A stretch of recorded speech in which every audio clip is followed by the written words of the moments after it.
I don't know, I just think that if I had to pick a place that reminds me the most of my childhood, it would have to be grandma's house.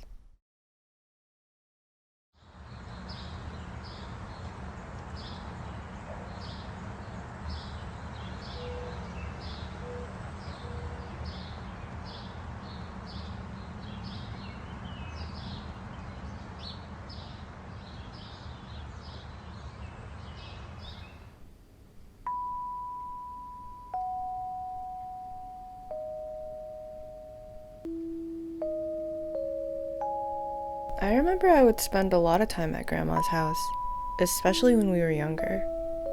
I mean, she practically raised us since we were like babies until we were finished with elementary school.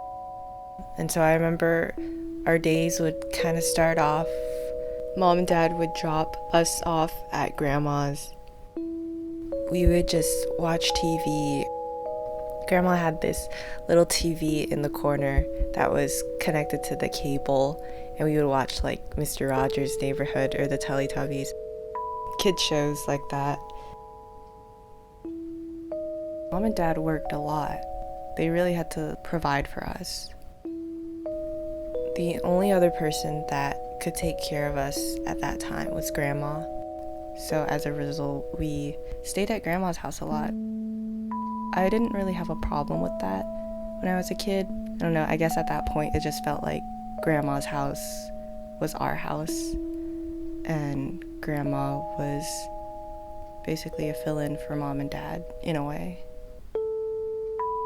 I feel like we always go over to grandma's house, but we only stay outside, like in the living room or the kitchen.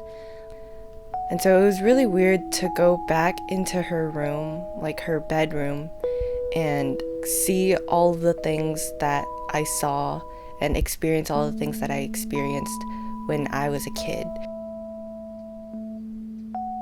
I used to sleep on grandma's bed. That's where I took all my naps and everything. And every time I slept on her bed, I would always be facing the wall. And she had this textured wall, and I remember when I was little, I used to stare at the wall and try to pick out shapes and faces or pictures that I could make out of the texture, and that was the way that I'd pretty much get myself to fall asleep. Grandma's very religious. Our entire family is very religious. Like, she had this old school boombox CD player thing in the corner of her bedroom. Before I would take a nap, she would always play like Vietnamese Christian music for me.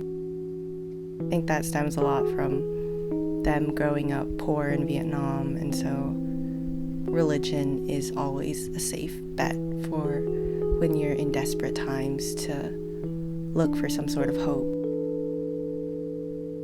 Over the years, it's kind of sad but inevitable to see how much older grandma has gotten. And because, you know, she's like 80 now, it's sad to see how physically old she's gotten. Like, she's definitely a lot weaker than when I was a kid, and obviously that makes sense, but it's just still a little bit sad to see that she was so strong before and she took care of us. I mean, she basically raised like each of us when we were kids. I think she raised most of us. And we have a pretty big family full of cousins and kids, so it's a lot of work. And to be raising every generation like that, it's pretty impressive.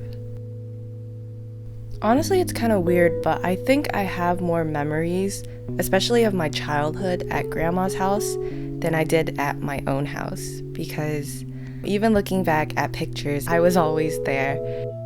I think like overall, just going around grandma's house, looking at things, seeing how much things have changed, and seeing all the things that haven't changed was really interesting, because it's been kind of a long time since I went around her house in detail. But like going around her house in depth and absorbing all the details, it made me realize all the memories that I have tied to this particular space and this house. It's just interesting to look back because in a way it's almost like a childhood toy, but instead of it being a toy, I tie my childhood memories to this house and to the situations and the memories that I have of my grandma in this house.